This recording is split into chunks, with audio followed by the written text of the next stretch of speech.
Hey guys, Muchacho's back here. We got a special guest today. Many of you guys know him, many of you don't, but today you're going to get to know him. It's Jay Silver, my buddy. He's a military collector. Uh, Everybody considers him to be an expert. What he says, we take it to heart. But we're going to get started off with him. Jay, just tell us a little bit about yourself. Tell us your background, how you become an expert, what you're doing now. Just tell us about you. That word expert, man, you're looking to piss off people already in this industry, man. Yeah, I hope they're watching. That's great.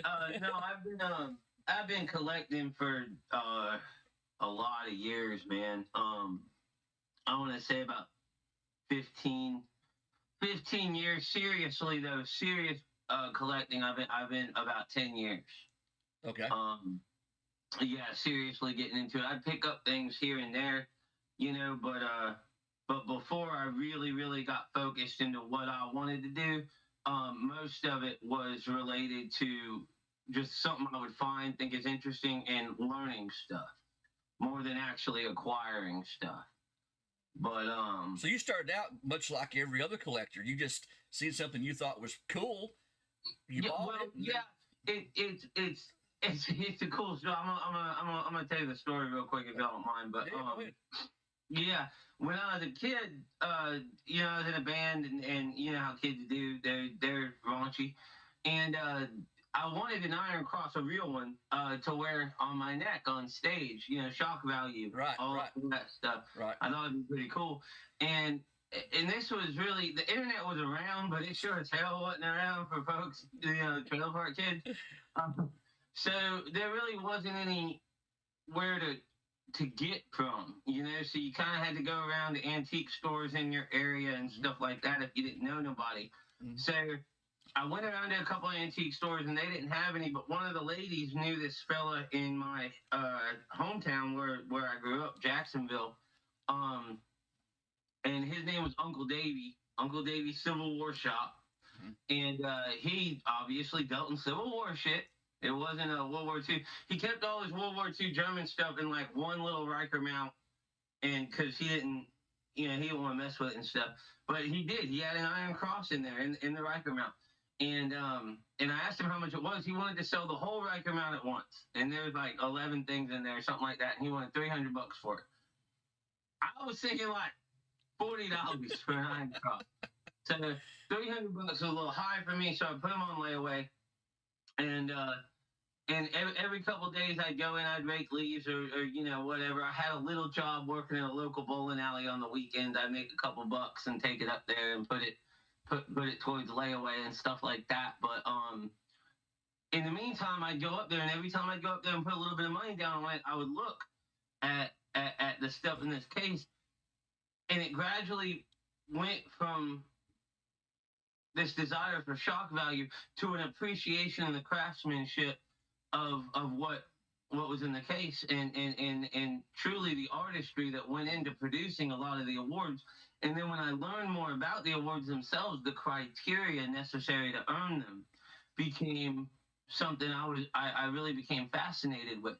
Because as a kid, I was into comic books. Mm-hmm. And, the whole fight between good and evil thing. Well, the more and more I paid towards this group and stuff, the more it really sunk in that comic books are a fictitious battle between good and evil. But World War II was one of the last public conflicts, and I say public simply because in the background there's always stuff that we don't know about. Absolutely, yeah. But the last real public conflict between definitive good and definitive evil. Yeah. There was no, you can say soldiers are people, and that's absolutely true. But the basic premise of the politics behind it, there was no question. It was good guys and bad guys. That's what it was. That leads me to a question. Let me interrupt you just 1 second.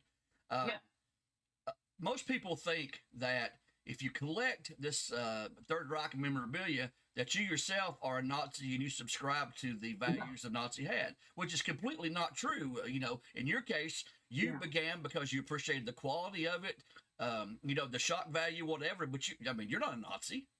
Yeah, no, no. And you'll find that most genuine collectors, they don't harbor that mentality. They're evolved enough, they're intelligent enough that they understand the difference, and they see the flaws for what they are, and it's still a type of stigmatized and taboo kind of field to be in. Absolutely. So you get that sort of excitement, exhilaration, and at the same time, you genuinely get even more of an appreciation of the history of each individual artifact, as opposed to just, wow, this is cool, it has a swastika on it. Yeah. You know, Yeah. which, that's all fine, well, and good, and I'll get into that later in the interview, because that definitely comes into play with most people. Yeah. I don't care what anybody says. Yeah. Don't give a shit what they say. They're lying. Yeah. They get some form of satisfaction at the fact that most people will see this stuff and be not necessarily off put. That's not where the enjoyment that they get comes from, Yeah. but different, set apart from status quo stuff. Yeah. They like that. Even if they don't want to admit it to themselves or other people, that's a big part of collecting this sort of stuff is. It's different. Most people And don't realize that the swastika, the whirling logo, has been used for millennia. You know, the Native Americans used it, the Druids in England used it way back in the pagan era. I mean, so it's not something that's just new and exclusive to Adolf Hitler. So yeah, in fact, until 1936, I want to say it was our New Mexico Army, our regulars out there. They had the swastika logo on their uniform. Yep. In the United States military. But then in 1936, Hitler, they hosted the Olympics over there, and our boys were like, "Well, wait a fucking minute. We can't do that. Yeah, let's move. Let's change it, man." But still, it was we don't need to have it. So that's when it became that Phoenix bird. Mm-hmm. It was still an homage to the Native American population there. Yeah.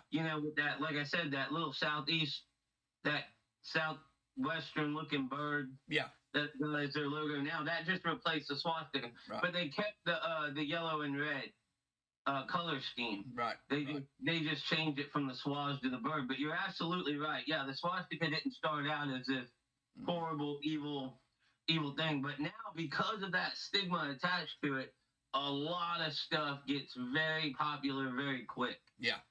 And I mean, in a way, that's a very good thing, because nobody should see somebody flying a swastika and be like, "Oh, good for them." Right. Right. That doesn't happen. Yeah, no. The whole reason half this shit exists is because we went over there, kicked the shit out of these people, and took trophies. Yeah. Okay. That's what happened. So, of course, you get the type of people who glorify Nazism and all that shit. But most of the time, those folks aren't really collectors. They're the type of people that, chain smoke shitty cigarettes and drink canned beer. They're 2 steps away from a deserved abortion. That leads me into a question about, you speak about the veterans bringing the items back. They really were the first collectors of this Third Reich memorabilia, and for years they are the only ones who gave a shit about it, wanted to collect it, trade it. Eventually it gained popularity, but it began with the veterans bringing it back. So talk a little bit about what you think Militaria encompasses, the importance of having authentic things, kind of get us in that direction, if you don't mind. Yeah, well, in every major conflict that I'm aware of, souvenirs has always been a big part of it, because it's kind of just like, you went somewhere, you did something, here's something to show that I did it. Yeah. Well, take that to an extreme where we went somewhere, we did something and lived through it. So naturally, it was a status thing too, to be able to take, a Luger or an Iron Cross and send it home, show your folks or your friends or whatever, hey, we're doing it big. Yeah. I don't know how familiar a lot of the folks who are going to watch this are with the World War I hate belts, where they took insignias and put them on strips of leather or captured belts to show to a wearable trophy of whose asses we kick. Yep. So, right. And you're really right about they were the first real collectors of this stuff, because every GI wanted proof that he had done something notable, and so much so that a lot of the fakes that we see nowadays are made. They were produced as fakes to sell to souvenir-hungry GIs who are just trying to have something to show their involvement in this great, this cataclysmic confrontation between the Allies and the Axis. Speaking of that, can you talk about a little bit after the war how the factories actually produced the same awards and medals that during the war, after the war? They kind of used the same machinery, the same products, so those are the ones that are really hard to tell if they're wrong, right? So tell me something about that. What's so bad about it is they've been around now for just as long as the original awards. Yeah. So you're going to have that authentic patina. You're going to have the same tells that you would have on certain wartime awards, and to be legit, for a very long time, it was very, very difficult to discern several high-end. Oh, I'm talking, there are Knights crosses that are still debated today about whether or not they came out in March or April. Like, you know what I mean? Big difference. Big difference. So it's really fascinating, the fact that this market existed right at the exact same time the conflict was going on. And people were profiting off of it the exact same way that, unfortunately, many try to do now. Do you think there are still hordes of things undiscovered in Germany, in Czechoslovakia, wherever, just waiting to be found? Absolutely, yeah. You've seen that several Deschler hordes have been uncovered. I mean, you can just go and, if you're not familiar with that term, Deschler was a manufacturer, obviously. I mean, I know you are, but I mean for the people that... Go ahead. But the term Deschler, they're a manufacturer, and it's been several different times caches of large amounts of the same or collections of stacks of multiple types of awards or patches or something like that has been uncovered because a house needed to be demolished. Somebody dug some up in a field, metal detecting or what have you. And it would stand to reason with a conflict in a nation that created so much stuff. That there's still stuff out there to be found that, I mean, and if found, could potentially turn a lot of the economic importance of some of the relics on its head. I mean, imagine if if Russia right now released all of the Iron Crosses that they have in their state museum. It would drive the price of Iron Crosses down exponentially, because they would no longer be as rare or sought after.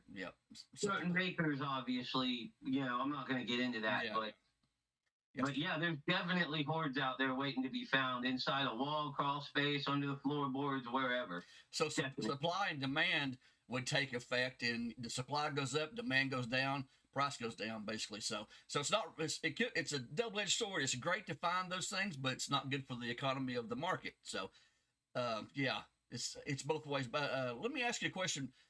What should new collectors, and even, some seasoned collectors, what should we look for to authenticate an item? What is a dead giveaway, just in generic terms? What do you first look at?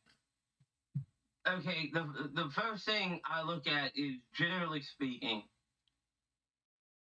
the item itself. That's a really interesting question, because there's no exact catch-all response, because it has to be on an item-by-item basis. Exactly, yeah. And I think that's where a lot of people get hung up. They think that there's a set list of rules that can quickly identify or quickly disprove something as authentic and not, and that's simply not true. Yeah. We're fortunate enough to have some documentation of certain specific examples of pins, membership badges, awards, insignia, stuff like that, definitely. And that goes a long way. But generally speaking, the information that we have as collectors, a lot of fakers can also have access to as well. Yeah. So it behooves everyone not to really look for any particular catch-all response when dealing with that sort of question, but to judge each piece on an item-by-item basis. And but to answer your question a bit more succinctly in a way that I can find relatively palatable, is I like to look for textbook items when I'm first getting my feet wet into something. If I'm not familiar enough with the multiple varieties and variations of a particular example, of a particular piece, then I try to go for the most foolproof textbook example I can have for my case. Okay. Markings of verified, guaranteed originals.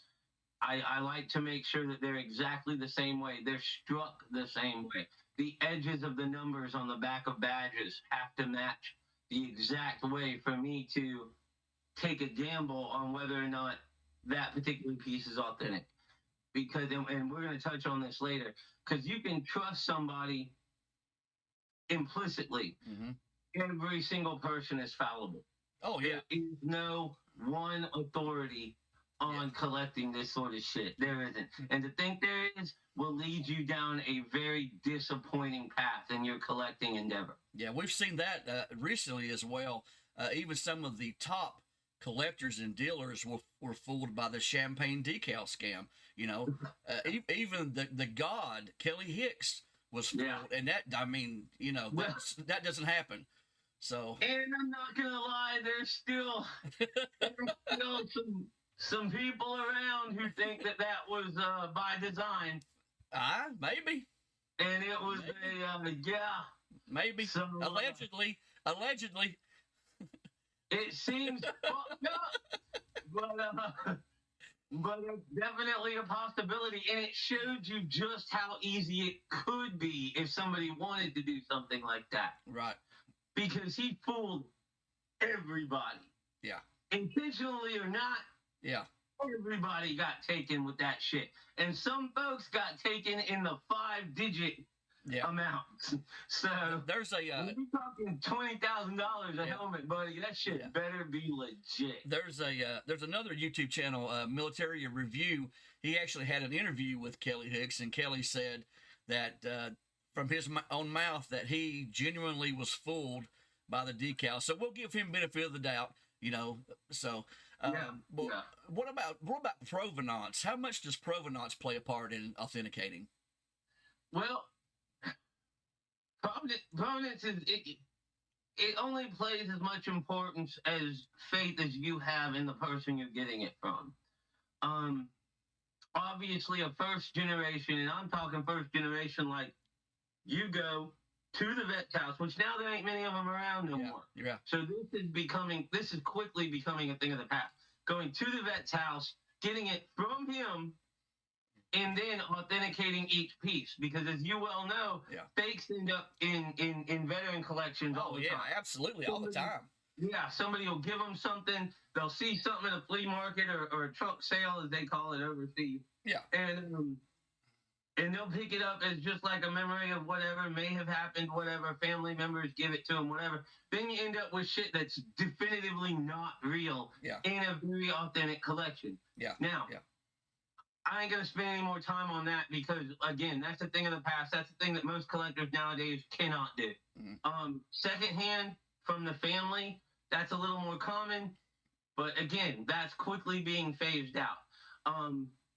It's being put away so that kind of collecting doesn't happen anymore. But generally speaking, provenance is great when it's undisputed. And I'm talking guaranteed original capture papers, signed by a CO with a notation of everything there, maybe photographs of the vet with, captured stuff.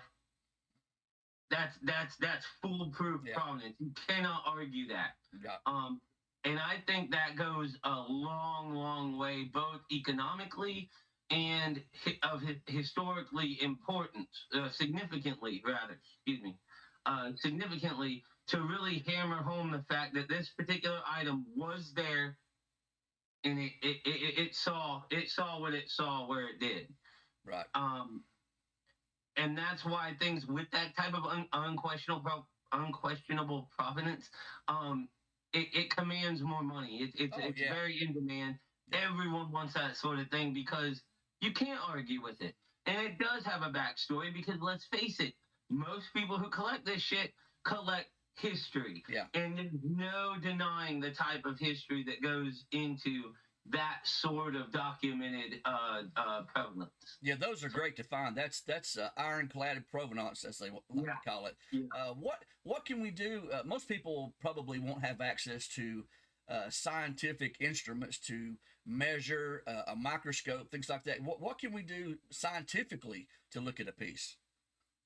And this is where you go into a kind of a next level of collecting and authenticating. I want to say real quick that probably over the next couple of subjects that we're about to talk about, I'm gonna give opinions, and they're not to be taken as gospel, but for me, they work, and it's the best advice that I can give right off the bat.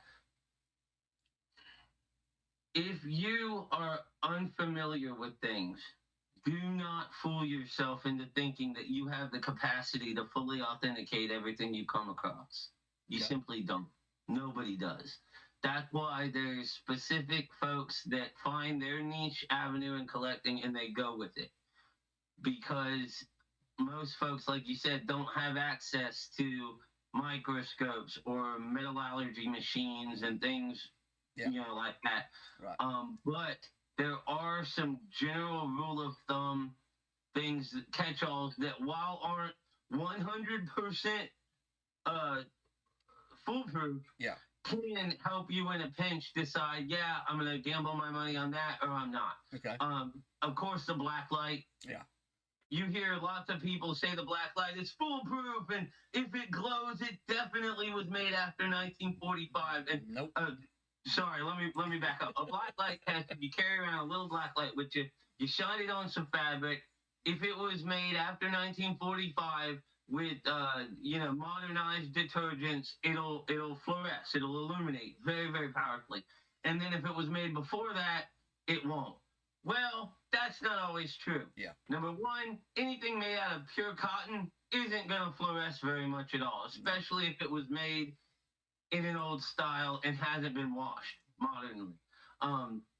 So, I mean, I've had flags that were made in the 80s that didn't glow, simply because they were made in a way to prevent them from glowing. Right. Oftentimes you'll see a big, like a roundel won't glow, but the tiny little stitches used to put that roundel on the flag will light up like a goddamn Christmas tree. Sometimes it's good, sometimes it's bad. Yeah. You don't really know. But in a pinch, if you have a little black light on you and you're at a show or you're at an antique store and you pick that piece up and you hold it and you click it and you look at it, if it blinds you, just walk away from the fucking thing. Just don't buy it. Right. Don't buy it. Right. Because you're always going to be able to find something undeniably real if you just save up and spend a little more to get it, rather than taking a chance on something, getting pissed off, and then slowly trying to become one of those assholes that tries to sell the fucking fake they bought, knowing full well they didn't have to, and trying to pass it to somebody else. We know. We'll get in a minute. Didn't mean to get that heated. Yeah, we know people like that. What about the washing? You're talking about the washing part. What does that mean? Yeah. A lot of times, this sucks so bad too. A lot of times people think that the better condition something is in, the more money it's gonna fetch. Right. And that might be true. If you take a Third Reich flag and you put what is it? Tide.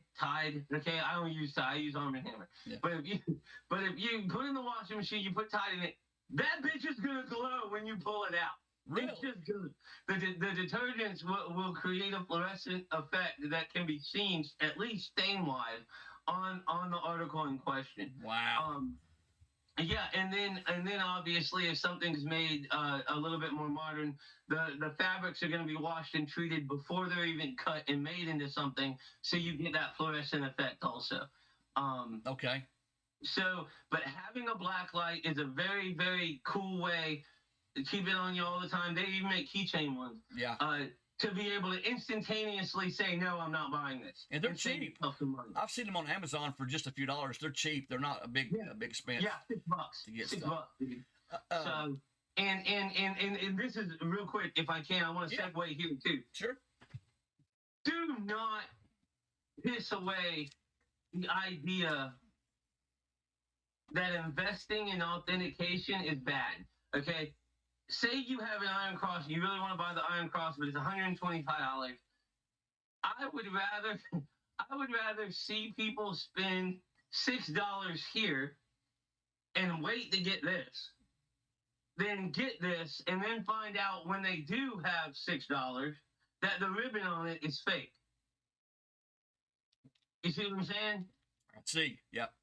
Never negate the idea that books, forum memberships, black lights, magnification, jewelers loops, another excellent piece that can be purchased for very cheap on Amazon or eBay or most of your local coin shops. If you don't want to go the Amazon route, I know a lot of folks don't because they prefer to keep things, they prefer to keep money in the hobby. Mm-hmm. A lot of hobbyists sell black lights and jewelers loops for $10 or less.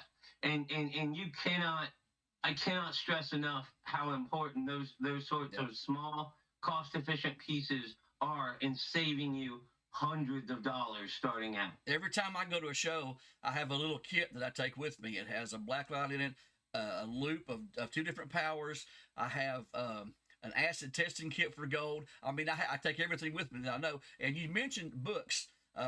In my opinion, I have never lost money on a book because a book, even some of the higher end books, they may cost you $100 to buy, But if you save $1,000 on a $100 book, I mean, you've made money, So, but absolutely. So, and real quick too, on the subject, but we know that most books that were produced up to about 85, we know that most, and even some thereafter, have some discrepancies in them. Yeah. A lot of fakes have gotten into a lot of reference books. Yeah.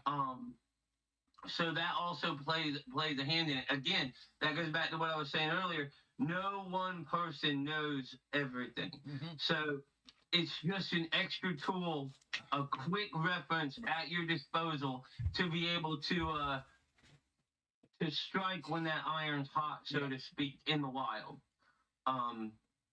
And forums too. Forums are an incredible resource that I just don't think enough younger or newer collectors are really into the way they should be. That's how I met you, was through a forum. You were selling something, I bought it, and we become, quasi friends. And then over the years, we've done a lot of business, and you've authenticated a lot of stuff for me. A lot of the old time collectors and the older guys don't have any access to anything that us younger, we're not young, but us younger guys have. Like some of them are not PC friendly. They don't know how to do the internet. So yeah. Right, absolutely. And in my opinion, that's both understandable but really sad. Yeah, it is. Yeah. Because so much of their expertise and knowledge is going to end up pissed away and wasted. Yeah. Where it could really benefit the hobby as a whole. Yeah.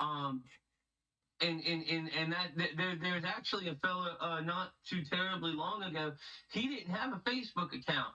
I don't think he ever even had one. I believe he's in your group. I'm not going to name his name because I don't know how familiar he is with his business being out there. Right. So I ain't gonna encroach on his shit. But after seeing so many people suggest Facebook groups and things like that, he actually got him one, and he ended up scoring some pretty cool shit out of some of the groups and stuff, and Right. and it ended up working. It was shaky at the start because he had to get used to it and how the people who sell and buy on that type of platform operate. Yeah. But there's something to be said about the convenience of being able to take a photo, ask informed opinions about it, getting several different opinions, some informed, some full of shit. Yeah. But then being able to make a relatively educated guess on the items in question. So forums, Facebook, regular books, blacklight, scales. I cannot impress upon you. Okay, I gotta start by saying, if you're going to a show, if you're going anywhere, and you smoke dope or do a little line or something like that, you got a couple pills on you, whatever. You may not want to have a digital scale on you, just in case you miss a speed trap.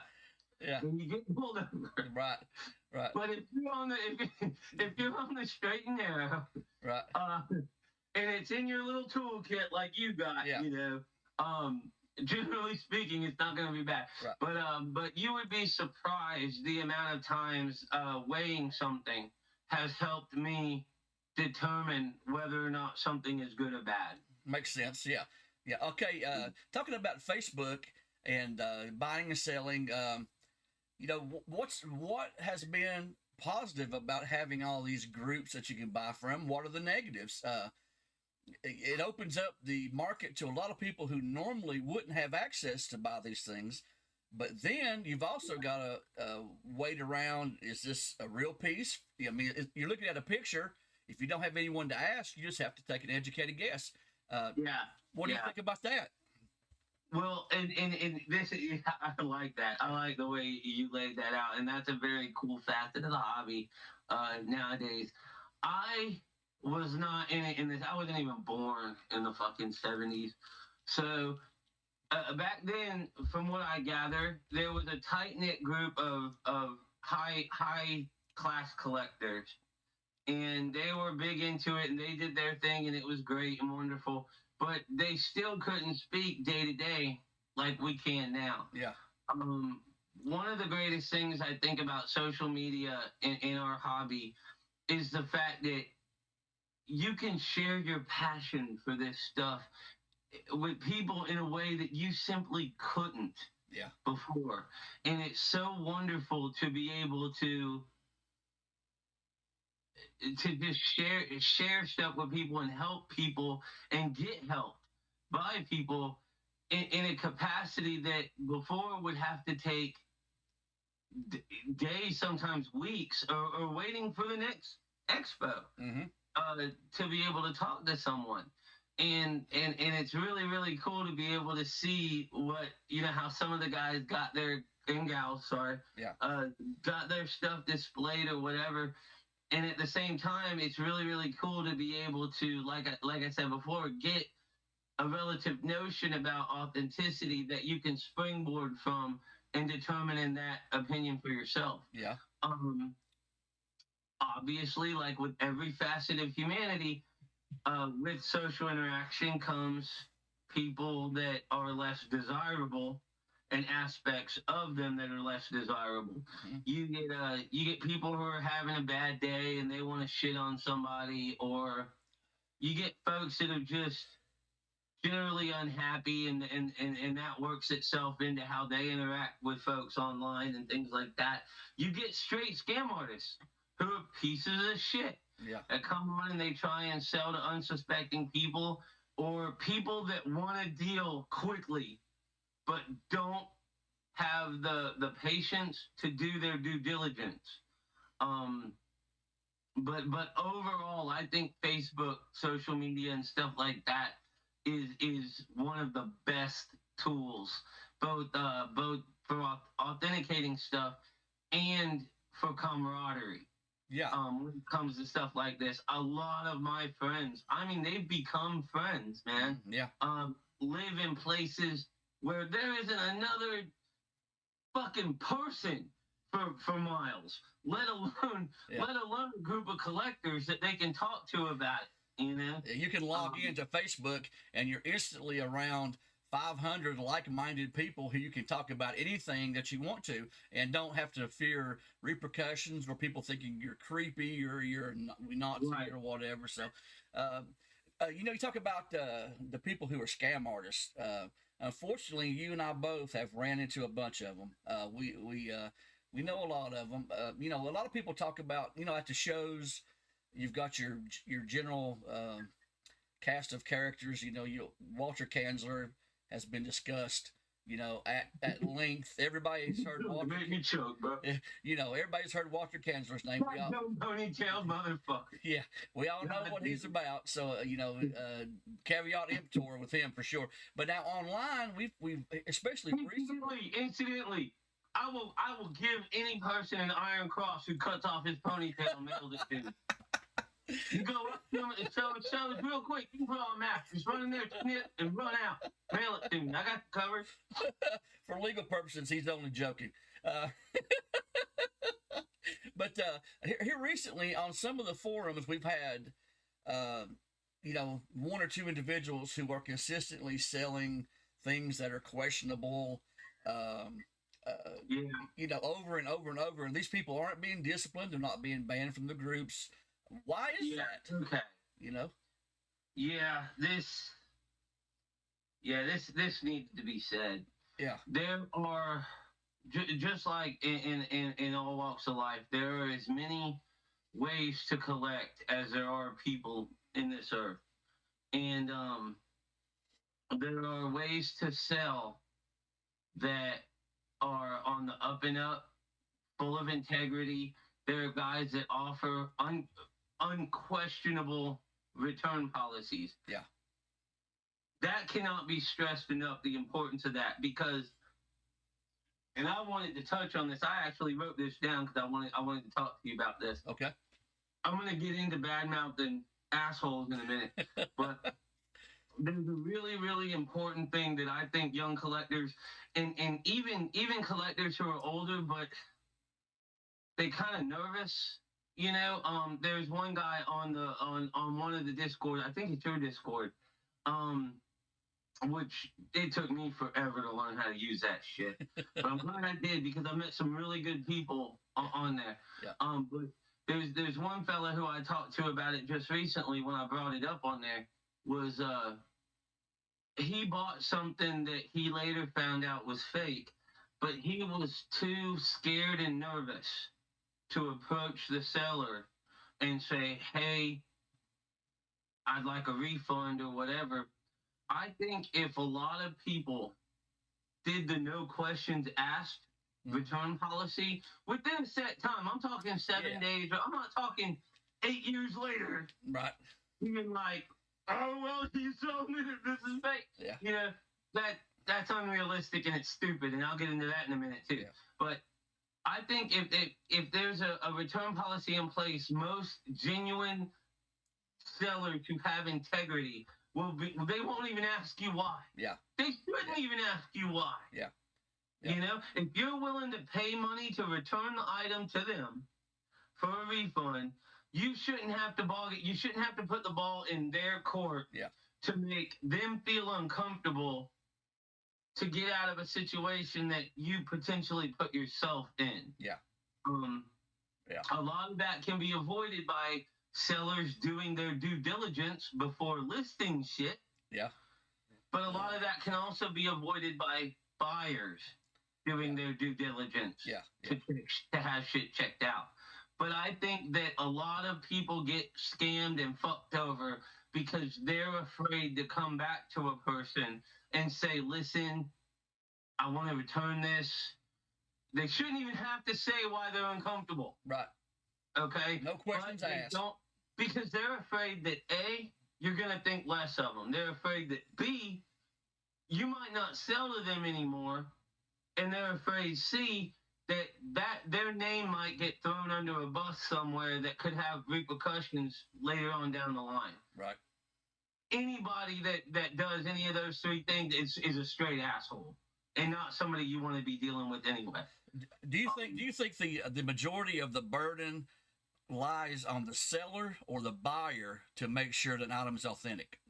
Yeah, and you know, I struggled with that question a lot because I get asked that a lot. And even when I don't get asked, I see it pop up in Facebook and even in, you know, at shows and stuff.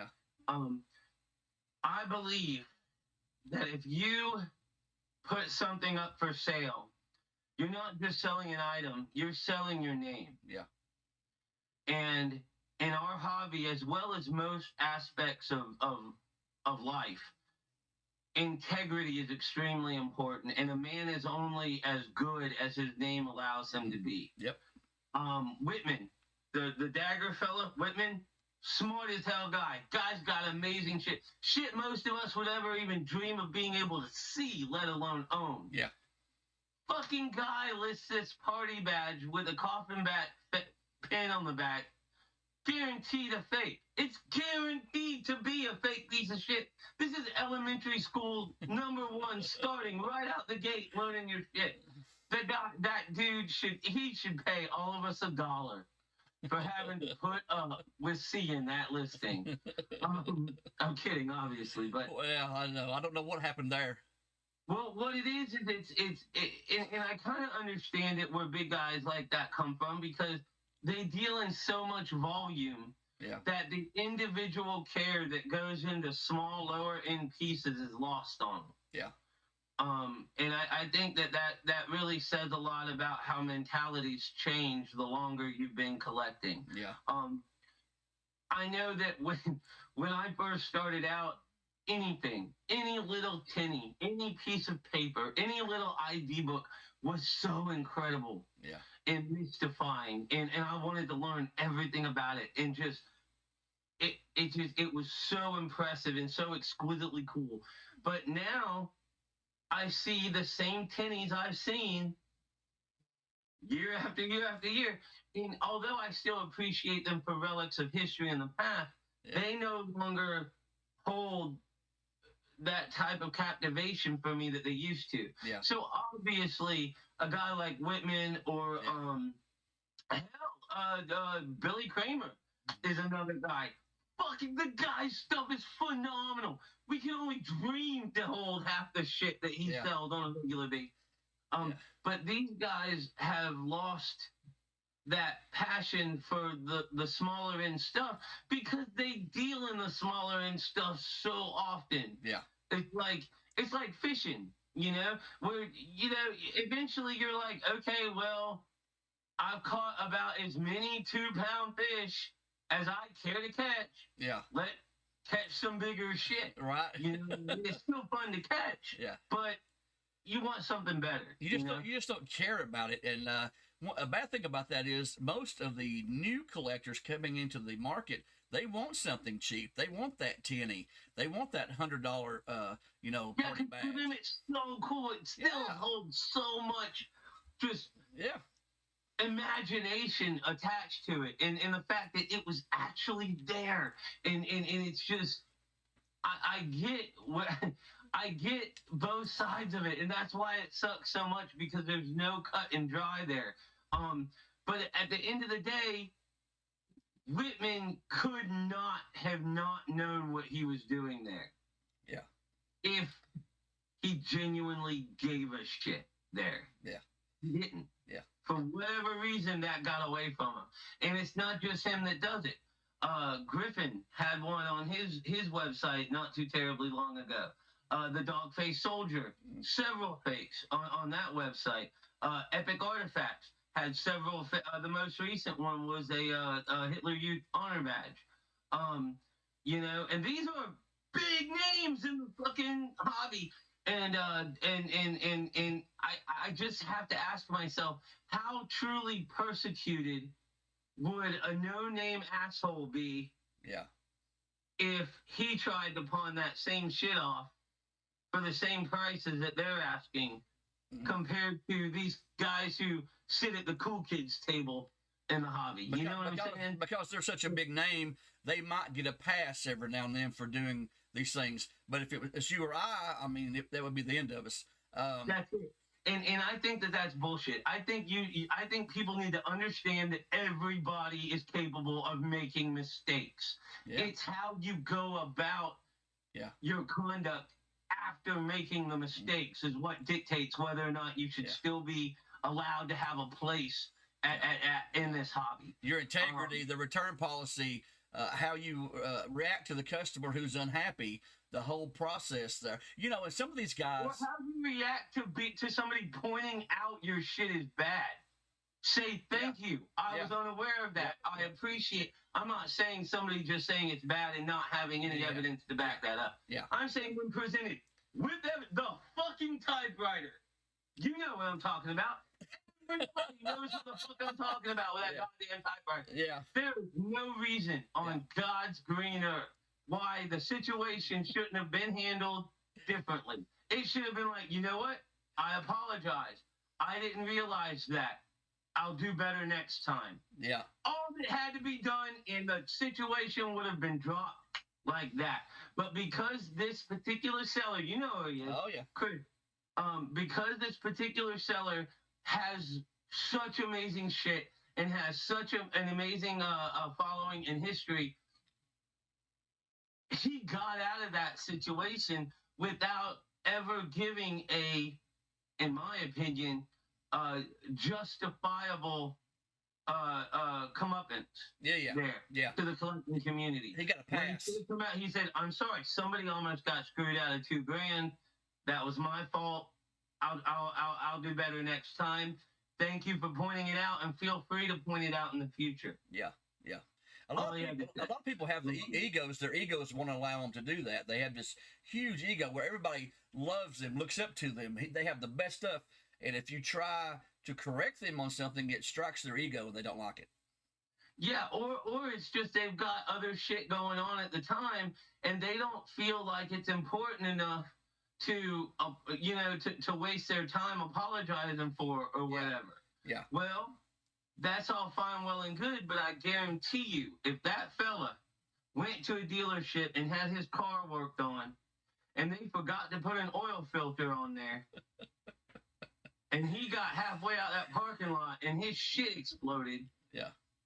He would be back in that dealership saying, "Yo, well, I need an apology and somebody needs to fix it." Yeah. But what? Because they've been selling cars for 80 fucking years, they don't got to tell you they're sorry? Yeah. No. I don't. Yeah, they should definitely be apologetic and accommodate the customer in any way they possibly could. Talking about a lot of these big guys, and they have these websites and they have thousands of items on these websites, and undoubtedly they have people who are working for them, right? And sometimes the mistakes are made by the people who work for them, right? Absolutely. But yeah, IPA, I believe it's IPA. It might not be IMA. IMA, yeah. IPA is a beer. I'm fucking. It's okay. IMA is another one. They try to be like the Walmart Supercenter of fucking Militaria. Some of the folks that work for them have specific passions related to Militaria. Yeah. I'm sure some of them fucking don't. Or they did, but nowadays they just don't. Yeah. Unfortunately for a lot of, but anyway, before I get that far, IMA, what they do is they send people out to buy shit on their behalf. They hit up shows, they go on buying trips, they do, things like that. And lots of guys do it. Lots of people do it. Yeah. I'm not saying that just they do it and just they're fucked up for doing so. Yeah. Because they're not. Ultimately, what they're doing is they're finding cool shit and they're putting it out for a wider audience to be able to get. Yeah. Like I said, that kid in Kansas that has nobody around him for hundreds of miles needs a way to be able to add to his collection to facilitate the continuing growth of the hobby. People that do that sort of thing help that. They help the hobby by maintaining availability to keep the interest involved. And that's all fine, well, and good. But when they make a mistake, they need to own up to it, and they need to remove the problem from the website, and maybe not necessarily apologize to people, but they do need to publicly kind of announce that they realize there's an issue and they'll work better and more diligently at correcting those issues in the future. Nobody who's a genuinely good person wants anybody to suffer for anything that doesn't hurt somebody else. Yep. But everyone deserves respect. Absolutely. And to give the respect of promising to continuously strive to be better goes light years farther with me than just, I'm sorry, and then in 2 months posting the exact same goddamn item for sale at a reduced price and then take it off as soon as it sells so that nobody saw that sleight of hand bullshit. I want to share one thing that happened this past week on my Discord. There was a guy who posted a link to some fake SS tabs that happened to be on. No, it was one tab. It was one tab on Bill Shea's site, right? So Rupture Duck. Yeah, that TK tab. That was like he wanted $4,500 for that shit. Yeah, but well, here in Florida, go get your ass split if you fucking rip somebody off for $20. Okay, I could not imagine listing something for $4,500 unless I was goddamned certain that shit was unquestionably fucking real. Okay. Yeah. So Bill Shea is another one that did the champagne decals. Hold on one second. Before you go on that road, I want to talk about that tab was posted in my Discord, and we discussed it, and a lot of the guys who know much more than I decided that it was not legit. And 2 or 3 of my members emailed the Ruptured Duck. And got it taken down. And got it. Actually, the first time we emailed, one of his assistants replied and said, "Okay, we have taken it down, and we're going to look into it further." Okay, and that was within like 15 minutes. Okay, and then about an hour later, Bill actually emailed the guy and said, "Hey, we're sorry that one got by. Thank you for doing this. We appreciate you looking out. Blah blah blah." And so within 45 to 45 minutes, the piece was gone. So I'd like to give a shout out to Bill and his staff for proactively doing it. It should have been handled. Yeah, absolutely. It should have been handled that way. And the reason it was handled so quickly, the reason it was done so fast, is because from the get-go, that understandability that if you're listing anything, especially for that amount of money, right, you need to do your due diligence and making sure it's authentic. Mm-hmm. So, although, you fucked up. You listed something you had no fucking business listing, okay? At the very least, you handled shit the right way. You owned up. You didn't try to side skirt, talk out of both sides of your mouth. Bullshit. Yeah. You did the right thing. You owned up, and you let somebody, you let the person know, hey, it got by us. That's cool. Yeah. That's respectability. That's fucking cool. That's the way it should be. If I'm correct, he ended up refunding that champagne decal helmet too, didn't he? Yes, he did. Yeah. Yep. That's what. Yeah, I thought I remembered that correctly. Yeah. So again, that sort of customer appreciation and that sort of integrity speaks for itself. I mean, a Ruptured Duck is a household name. Yeah, everybody knows Ruptured Duck. Yeah. Yeah. So I mean, that was the way to do it. That is a stand-up fucking way to do it. They're going to be at the show of shows undoubtedly, and a bunch of other people. Yeah, he's set up right by Bill Kramer. I think on the back wall. Yeah, so I'll stop by and have a conversation with him about tell him how much we respect what he does and everything, and so I think collectors who do the right thing and dealers who do the right thing, everybody should know that they did the right thing, that they're good people. So and that's really cool. That's really cool of you to say that, because everybody dogpiles on somebody when they fuck up, but nobody acknowledges when they do something right. Yep. So that was really, really big of you, bro. Yeah. To bring that to this particular discussion. Yeah. Cheers to you, man. That was awesome. Well, I believe respect gets respect, and integrity gets integrity. So can't fault him for what he did. He did great. So let's kind of talk about when you go to your first military show, okay? Especially if it's the show of shows. My God, you walk in, you're overwhelmed. I mean, it is unbelievable the amount of stuff that's at the show of shows. And guys, it's a week away. If you're anywhere near Louisville, Kentucky, get there. I mean, it'll change your life. It will change your life. But give me some advice on walking into a show. You know, even if it's a 100-table show, you know, versus a 1,000-table show, how should you go about it? Should you look at everything first? Should you, you know what I'm saying? It's overwhelming sometimes. All right, yeah. I like this because there's so many things I want to say about it. Oh my God. But I want to pare it down to answer your question succinctly. If possible, know what you're looking for before you get it, before you walk in the door. If you're saying, I'm coming here to buy a Nazi helmet. Yeah. That's what I want. Determine what type are you into? What kind do you want? What model do you want? Do you want it in condition? Do you want an A condition? You're going to pay a lot more to get better condition shit. Or do you just, maybe you don't have that much money. And that, real quick, that's the thing. It's okay not to have a lot of money. Yeah, okay? Absolutely. Nobody genuine who's a good person is going to care if you're loaded or if you're broke. Yeah. So long as your passion and appreciation for history and the hobby or whatever is genuine and you're a good person, nobody's ever going to hold it against you that your collection isn't $1 million collection. Yeah. Okay. Yeah. So top tier helmets in great condition, they're going to set you back some cash. Yeah. Have realistic expectations. Okay.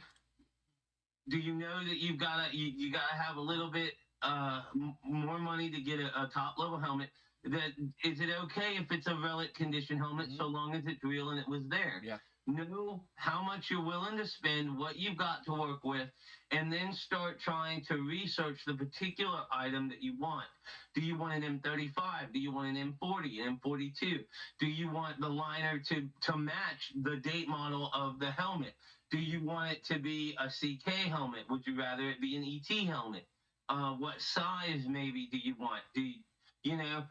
Size 68 helmets are way rarer than some of the other, than say a 64. Yeah. So there are all these little things that you can do ahead of time before you even walk in the door to make your show experience so much better. Right. Know kind of what you want to get before you go in, so you're already armed a little bit, so you don't burn too much time at looking at stuff that you genuinely might like, but aren't necessarily there to get. That's not saying that you have to get that item once you get there, but it helps give you an idea. You have a game plan of what you're going to do. You have a direction to go. You don't just walk in there and start looking at everything and you're blown away and Yeah, buddy, because you'll get blown away quick, won't you, brother? But yeah, and if possible, and I know this is going to sound weird to a lot of people, have forum pages and examples already ready to go on your phone, like so that you have a quick reference guide. If you've already bought a couple books pertaining to the item that you're looking for, bring the books along with you. Sure. Yeah. No legitimate dealer is gonna have a problem with you fact and double checking an item on his table. If he's done the due diligence, he's not gonna mind because you're just gonna reiterate to yourself that he's selling good shit. Yep. If they have a problem with you taking pictures or asking about things, they're not the type of person you really want to do business with anyway. Fuck them, move the fuck on. Right. So kind of have an idea of what you're looking at. Try to have resources available quickly if possible so that you can see something, and don't spend too much time at one table too early because people are going to be buying stuff while you are mulling stuff over. Yep. By the time you make it around and back to that table A where you saw something that may have worked, it may be gone. Yeah. That's happened to me several times. And that's just the fact of the hobby, but that's part of the fun of the hunt. Oh yeah. But it can be discouraging for new collectors starting out Yeah. to be like, damn, that was the only one here that was in my budget and I fucking missed it. Yep. So Yep. Yep. But if you're prepared as you can be before you walk in that door, hopefully you avoid that type of pitfall. Okay, so you've got your loop, your black light, you've got your book, your reference, your scales. You've got the book with you pertaining to the item you want to buy. You find the item. The guy wants this amount of money for it. How do you begin to negotiate? How do you get a better price? Okay, yeah, I'm under the impression that every dealer prices stuff a little high because they expect folks to negotiate. Yeah. Now, if I wanted, like right now, I'm looking for a decent first pattern NSDAP political leader hat. Yeah. I'm not really going to argue with somebody about price if they bring what I want to my attention. I'm going to be like, you know what? That's fantastic that you have that. I need that. I'm going to pay what you're asking for it. Right. But a lot of folks are like, well, even though you have it, even though I want it, I'm still going to try to talk you down a little bit. Yeah. Which is cool. Everybody wants to have a little bit extra spending money so you can buy more shit or you can get lunch on the way home. Yeah, everybody does it. The best thing to do is to say, okay, listen, I appreciate that. If it's a fair offer. Yeah. It's a very fair offer. I was thinking maybe closer to this. Yeah. And then you'll gauge whether or not they're able to work a little bit with you and if they're interested in it. And if not, that's okay. Yeah. Don't be disrespectful to them. Yeah. Just say, okay, well, that's cool. Yes, I'll pay it. Or I'm going to go see if I can try and find it somewhere else for something closer than my price range. Right. I know it might not be here when I get back, but if it is, I'll give it another shot and maybe you can reconsider my offer. Right. The important thing is a lot of these guys are genuinely good people and they have taken their time, energy, and money to come out and set up at these shows. Yeah. So they need to be treated with some degree of respect, the same as everybody does, assuming they haven't gone above and beyond to deter that respect. Yeah, right. You know, the fucking Joe Stone with a case full of fakes. I can't remember that fucking guy with the cigars fucking name. I can't remember. Kamsler, though. Kamsler's another one. The fucking tray full of fakes. Toilet paper. Yeah. Really? SS Edelweiss toilet paper. Go fuck off.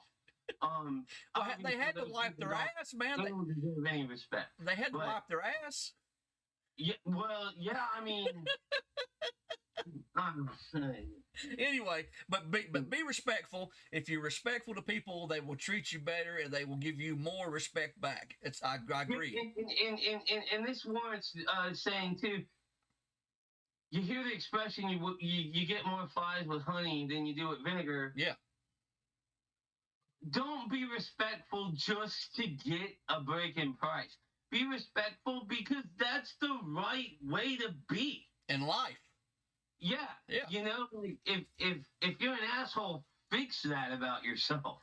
You know? Yeah. And then you'll see that it ends up playing to your advantage far more than just these itemized opportunities to be better than who you are. Every time that I have bought something from you or interacted with you for authentication or anything, at the end of the discussion, I always feel like you were so happy to help me and you were glad that I messaged you or I bought this from you. Yeah. I've never, ever not known that you appreciated everything that we did.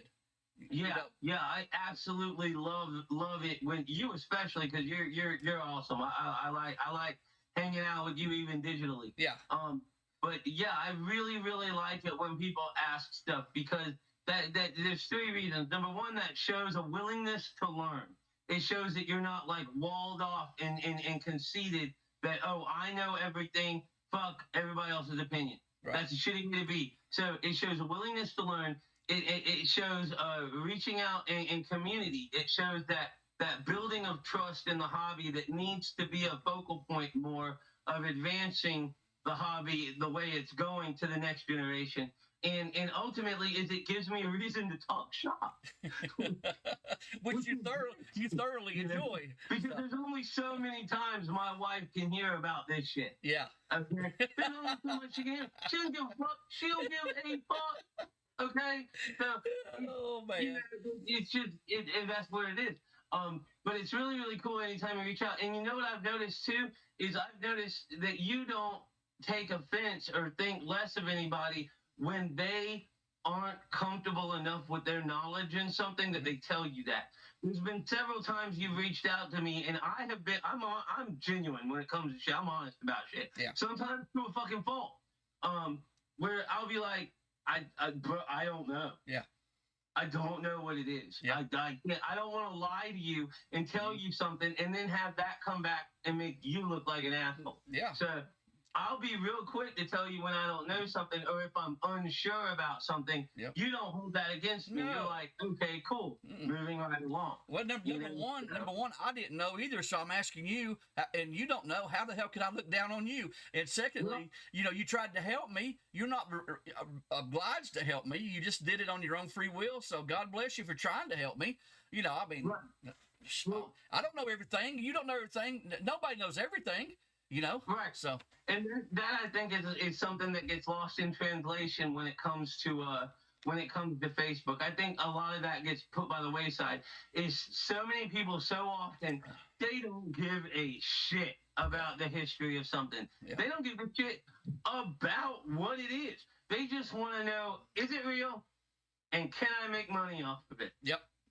So, and if you can't help them with one of those two things, they don't fucking think they need you. So you're expendable to them. Your expertise is expendable to them. I understand.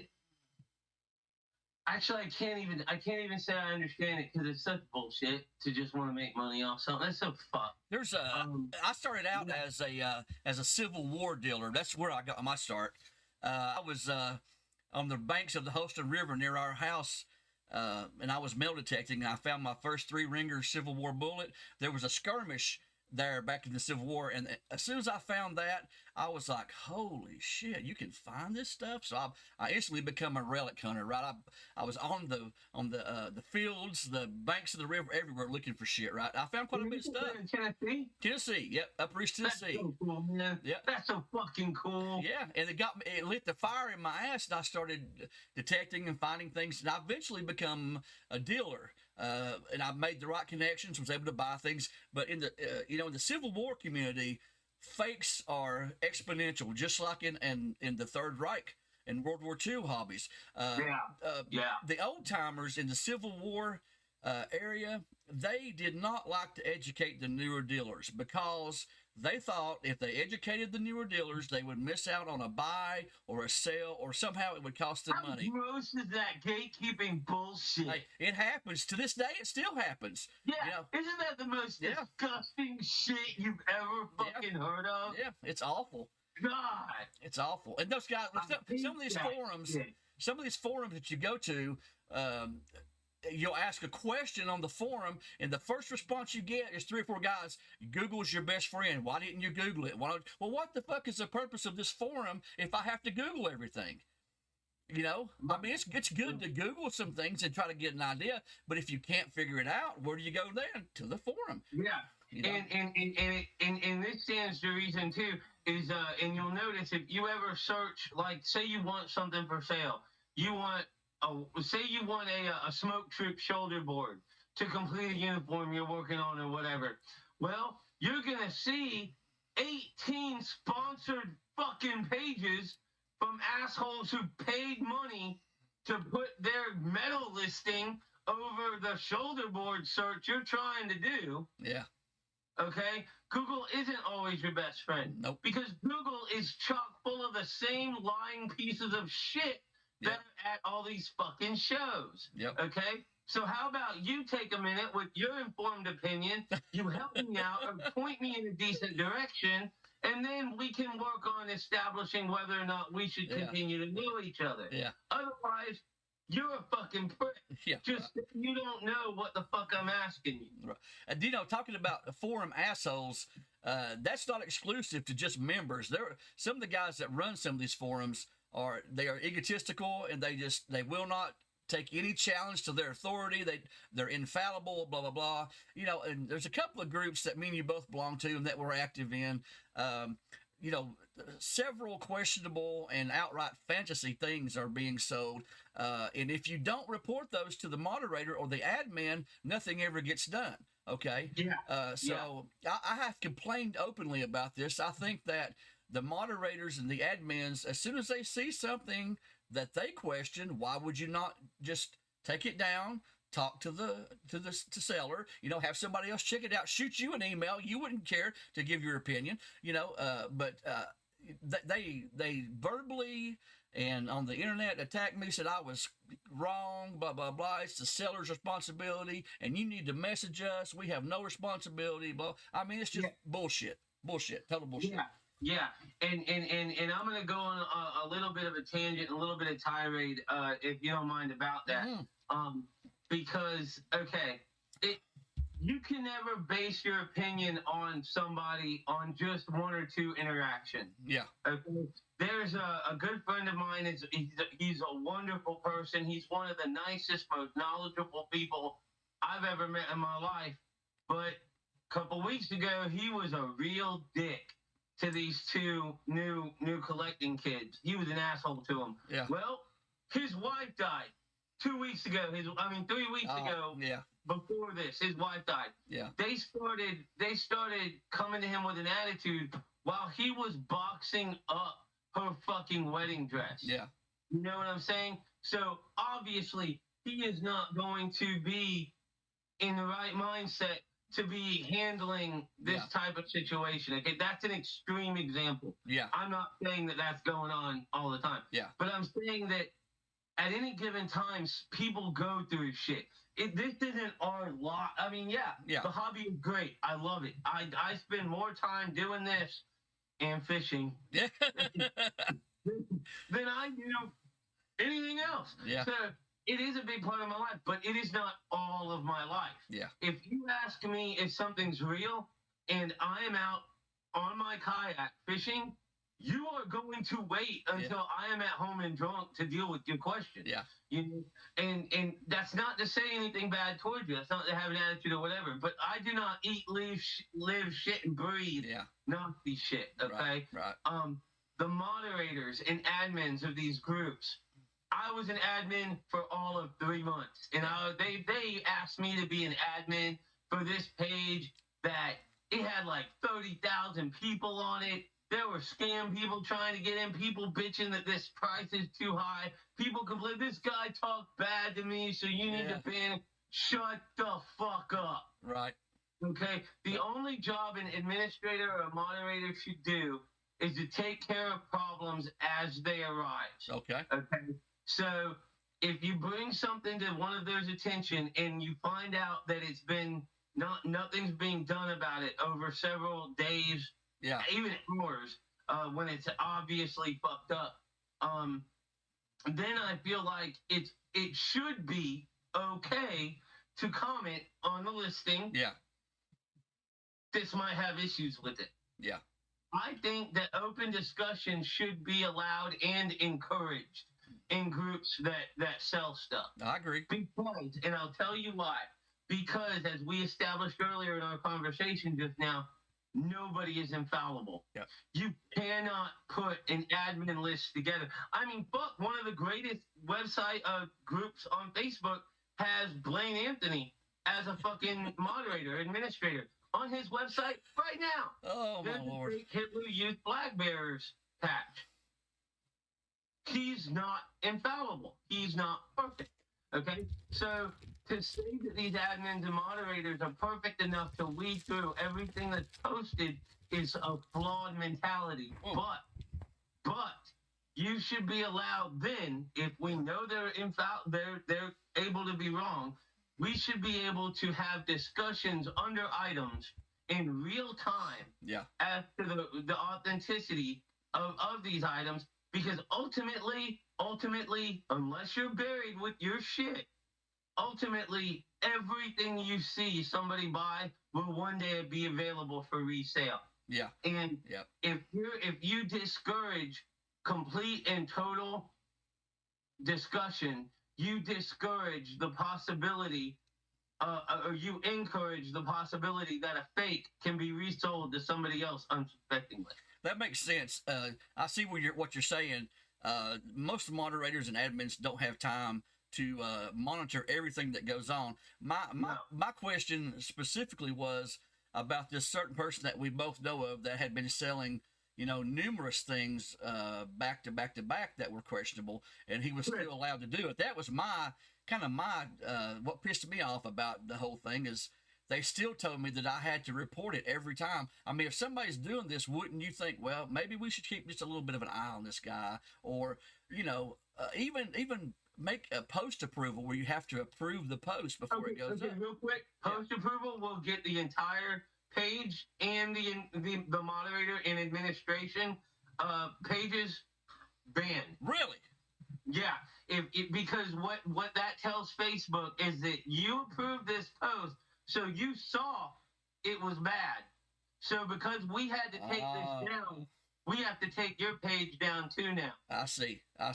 Yeah, that's an issue that needed clarification, but I'm on ban on Facebook right now, so I couldn't comment that on your earlier post about it. I got you. That makes sense. I got you. But again, if a moderator or an administration team is gonna say, "Well, message us if you have a concern," then they're saying that it's their responsibility to see if something's good or not.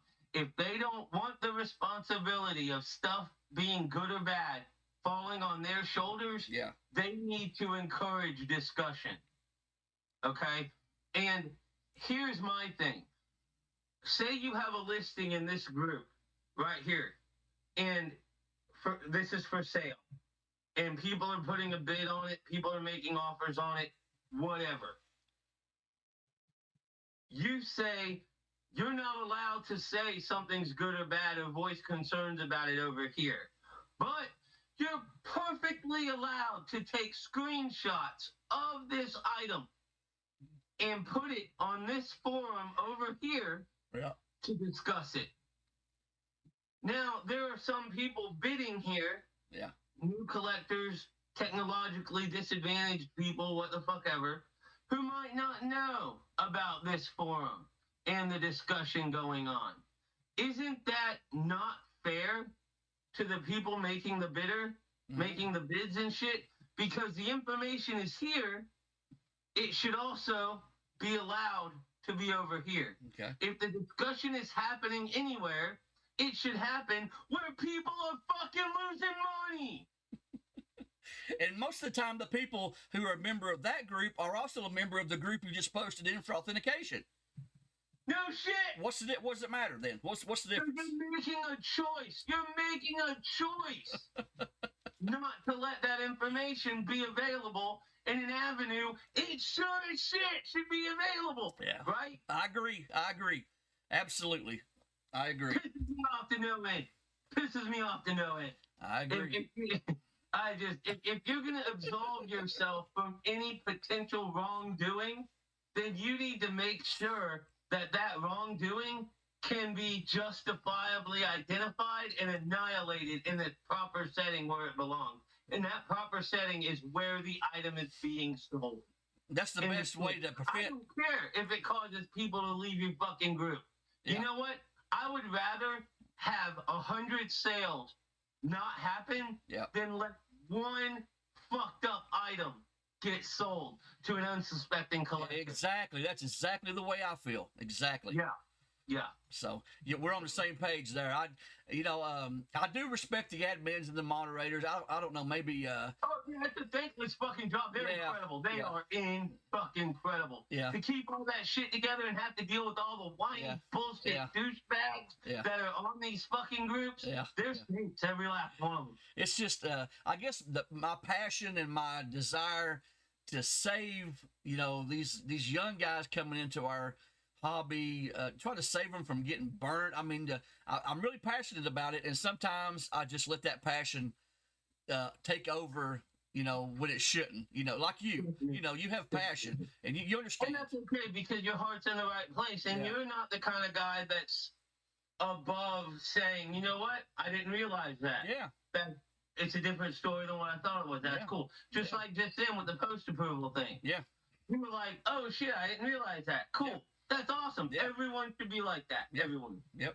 So that changes my whole outlook on the post approval thing. But yeah, I'm if I say something is wrong, but somebody shows me definitively that that is right, I mean, I'll make a retraction. I'll gladly say I was fucking wrong.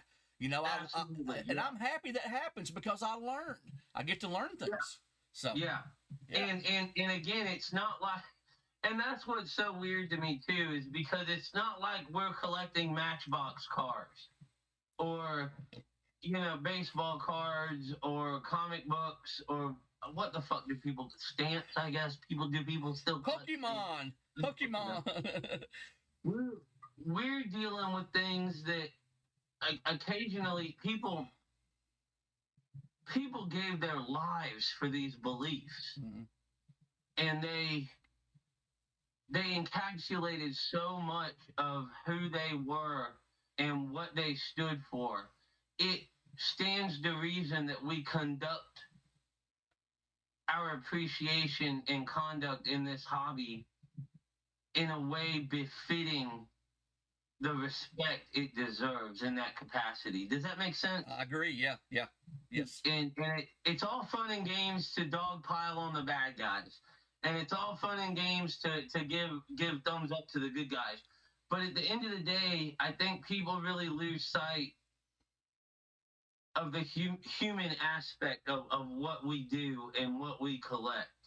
And if people really took a step back and they put away their shit feelings and personal vendettas or whatever aside, then I really think that more people could experience the true rewards that this hobby has to offer. And that's a deep-seated appreciation for the past and folks who literally gave their lives so that we can sit here the way we are now, talking shop and drinking beer and shit. Yeah, we need to respect veterans living and not living, and understand the sacrifice they gave is what allows us to have the life that we live today, for sure. 100%. Definitely. And that's one of the things that bothers me the most about people who outright sell fraudulent items, is because you besmirch that honor. That's stolen valor type shit. Yeah. But that's a whole nother discussion. Well, let me ask you a question that has it's really bothered me, and it's intrigued me a lot. Arguably, Poland was one of the countries that bore the worst terror, death of all of the countries in Europe that were involved under the Nazi influence. And I mean, their population was decimated. But, surprisingly now, in our modern time, a majority of fakes are coming out of Poland.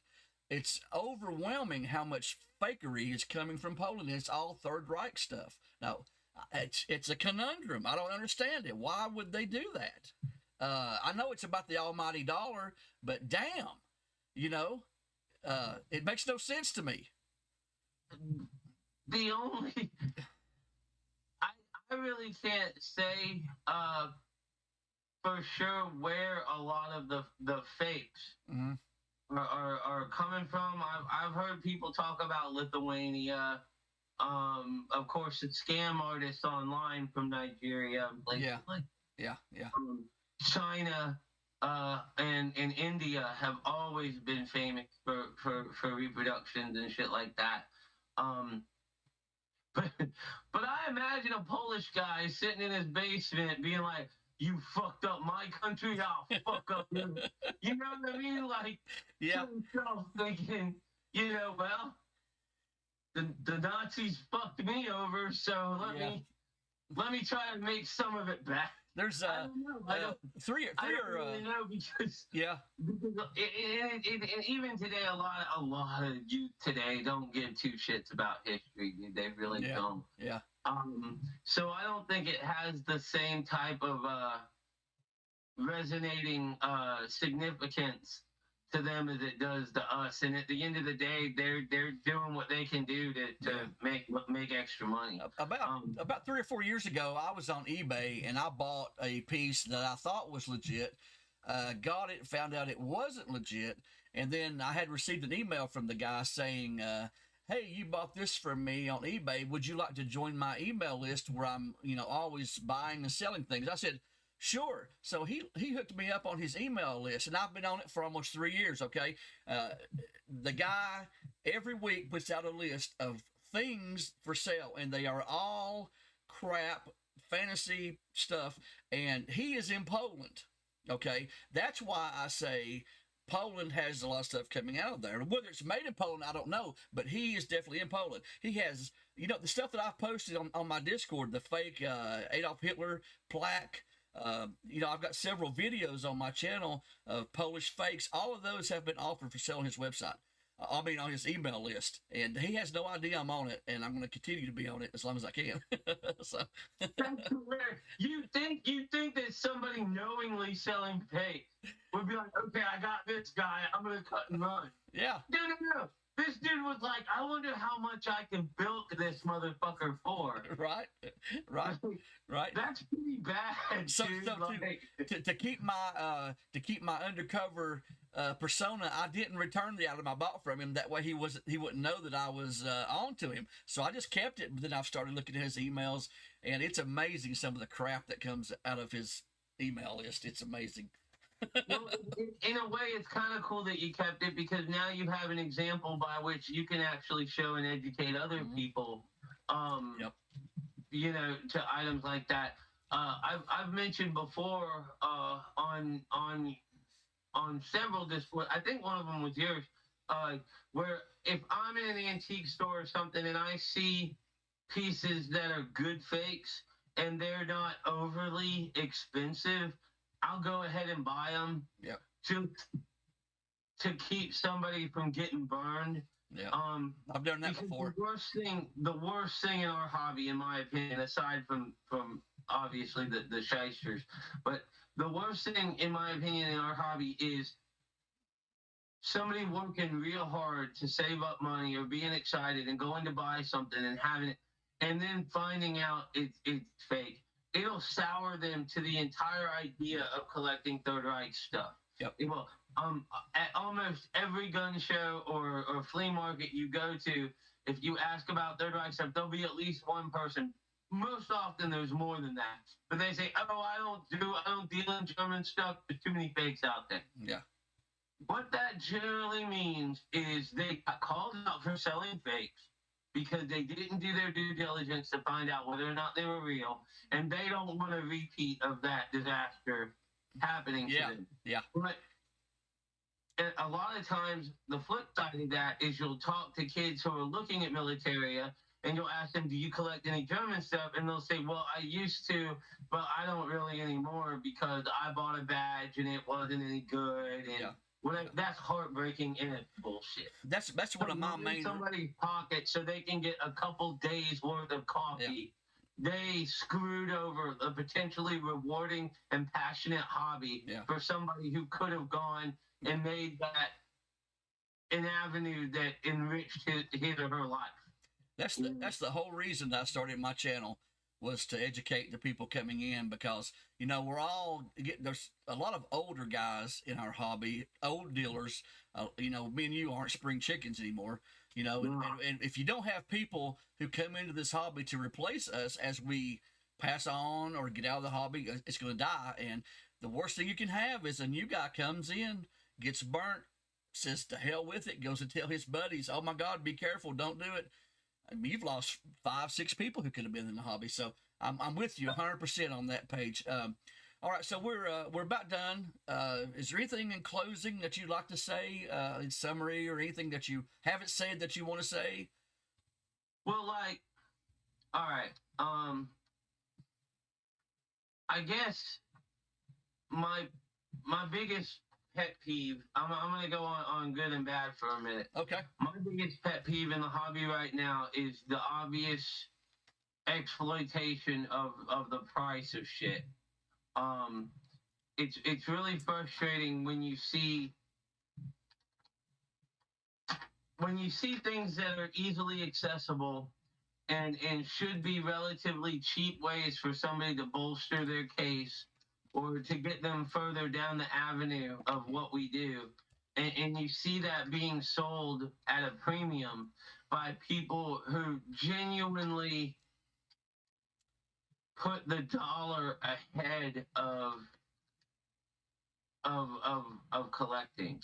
Obviously, dealers, I'm talking dealers, they're in this to make money. As sad as it is, more people are getting into this with a Wall Street mentality instead of instead of an appreciation for history. There are folks that have websites that they couldn't tell you what campaigns the 82nd Airborne was in.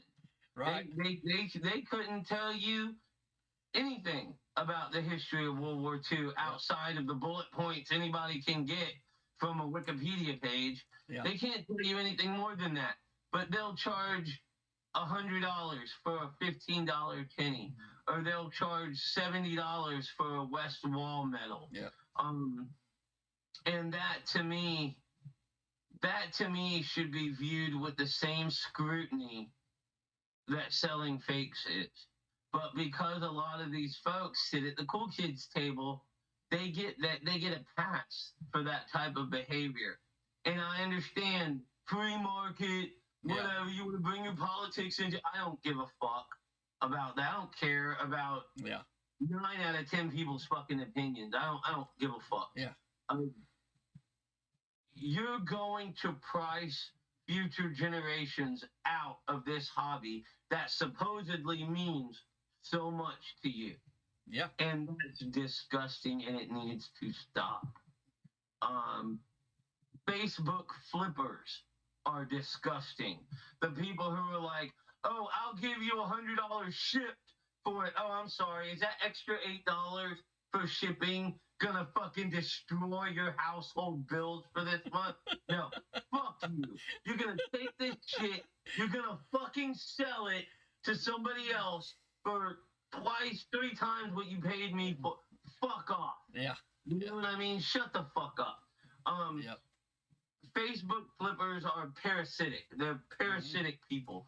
And the folks who like to they sell low-end reproduction or messed with bullshit. They want to get the most they can get for it so that they can then get something nice for their collection. And they don't do it with any shred of integrity. They don't do it with any shred of honesty. And they don't do it with any vision as to how it's going to affect things in the long run. We do this, and again, I a lot of times I speak in total phrases where things are black and white, but I don't really mean to. A lot of times when I talk, it's my personal viewpoint, might not be other people's viewpoints, but right. I do this because I enjoy it, but to also help preserve it. Well, if there's nobody in the future who cares about it anymore, because you've paywalled them out of ever being into it, you've destroyed the importance and ability to preserve it. Yeah. So nobody's going to care about it anymore. And that's when you start getting fakes in museums. That's when you start getting people who have no business being in our hobby getting into our hobby because they see a quick buck to be made. That one kid, who was that one kid that ended up owing people a bunch of money and never shipped their packages? Yeah, he was a college kid who was just doing this to make money or something like that, and he never shipped. He bought and sold, but he never shipped. Yeah, I want to say it was Austin Smith. Something like that, yeah. But I might be wrong. And if there is a good Austin Smith out there, I'm really sorry. Didn't mean to throw your name under the bus. But that type of mentality is a plague, I think, that needs to be remedied in this day and age. Because everyone likes a good score, everyone likes to get a deal, everyone likes to be able to sell a duplicate, for a couple dollars more than they paid for it, so they can get something cool for their collection. Yeah. But when you build your entire collection on exploiting other people's collections, it's disgusting, and there's no respect to be gleaned from that. Yeah. The raffle pages that are not only are they incredibly illegal. I have friends who have been arrested and charged from doing it in the past. This was about 6 years ago now. Yeah. And a lot of these folks, it's a way for them to get the most amount of money for common items that they can, but at the same time, they're taking money from people who could be saving that money and spending it on good items from good people who don't demand top dollar for their second-rate garbage. Yeah. A lot of the high-end dealers, again, I bring up pennies a lot because I love pennies. I have hundreds of pennies. I love them. I've sold you a few. But there are a lot of tinnies that are $15 at the most, and you see them charged for $80 and $90. I don't care that you offer free shipping around the world or a free PayPal fee for that shit. It still comes out, if you ship to the most expensive fucking country, it still comes out you doing a markup on that tinny of almost 1,000%. That's disgusting, dude. Like, that type of bullshit needs to stop. Yep. Save that shit for the stock market. We don't need it here, because at the end of the day, you're going to attract the wrong type of people doing that shit, and you're going to murder this hobby for the people that genuinely have an interest in it. And you watch over the past few years, youth daggers have went nuts. SA daggers. You're right. God damn it. Okay, so I got so mad, dude, because this guy, I sold a youth dagger to a guy for $300, which was great for me. I picked it up for $225, I think, whatever. Sold it to him for $300. It had the motto. It was Maker Mark. It was a good dagger. And I sold it to this guy. He made it sound like he was a kid just getting into the hobby, whatever. Sold it to him. Bro, I swear to fucking 3 weeks later, he lists the same damn dagger for $675. And it turns out that he was a dealer in Canada. Yeah. And Hans something, I don't fucking know. Yeah. But turns out that he was a dealer, that's what he did. If that's what you wanted to do, that's fine. Don't bullshit people to do that. That's gross. There's no integrity there. Mm-hmm. But yeah, youth daggers party badges are another one that have, there's the same amount now as there was. Yeah. 2 years ago, and I understand inflation plays a part. Yeah. Okay. Stuff that was $50 is now $60. That's cool. Everybody understands that. Not an issue. Right. But when you're obviously trying to rate people financially, so that you can further pontificate yourself over them collection-wise, it's disgusting. And the good people, the people who matter, are going to see through that shit. I don't care what your status is. At the end of the day, everyone was laughing at the emperor being naked. Yeah. You know what I'm saying? Right, It just took an asshole with a mohawk to be like, you're naked, motherfucker. Like, I don't know what clothes you think you got. Yeah. But they ain't worth what you paid for it. So, but at the end of the day, I appreciate you inviting me to talk a little bit and blow off some steam and shit. And when I finish my diorama display, I'm gonna give you a tour around Okay. the workroom and stuff. That'll be great. Yeah, I think a lot of people have heard of you or know of you, and I think it'd just be good to put a face to a name and get your opinions out there and talk about military and talk shop. What's it going to take for me to get you to come to show a show one year and hang out with me? Okay, yeah, I'll go next year. I was gonna go this year, but I picked up a collection that I'm gonna actually finish going through tonight. Okay. And I'll send you pictures. I think you'll like it. There's some cool shit in there. Okay. So of the money that I had earmarked, it's I gone. ended up blowing on. So I promise I'm gonna go and you can follow me around while I make fun of you. Okay, next year. Yeah, bro. And is it still cool if I drive or fly up and then you and me head over there together? Sure, I'll pick you up from the airport. I don't care. Yeah, that'd be cool, man. yeah. Sounds good, I man. think that would be real fun, and we gotta go bowling, bro. Oh yeah, Gotta go bowling. definitely. Because my average is suffering because I ain't got nobody else to bowl against, bro. Well, I'll see if I can give you a few tips and tricks. Yeah, you gotta keep in mind I'm southpaw. Yeah. So That's an advantage. When you said stick that 7, bro, I about died the other day. Yep. I about died. Yep, that's an advantage, bowling lefty. But anyway, yeah, we'll get together, and I want to thank you for being on the show here and giving us your opinion, educating us a little bit. And you guys, if you want to interact more with Mr. Silver, I'll put his email address down below in the description. Also, my Discord will be there. You guys join my Discord. You can have one-on-one interactions with us, authentications. We're buying and selling like crazy. Why are you not on Discord? Okay, get there. Thanks again, Jay. And it takes a bit to learn how to do the Discord thing, especially if you're familiar with other forms of social media. Yeah. But I promise you it's worth it. A lot of the younger kids don't use Facebook because it's boomer dinosaur bullshit. Yeah. But it's really, really worth it to learn to do it. It's very rewarding. There are some really great people on it. yeah, so if a guy with a green mohawk can do it, you can do it, right? Dude, I can fucking the hell. I'm drunk half the time, bro. If I can figure it out, anybody can figure it out. All right, man. Thanks again, and we'll talk to you soon, brother.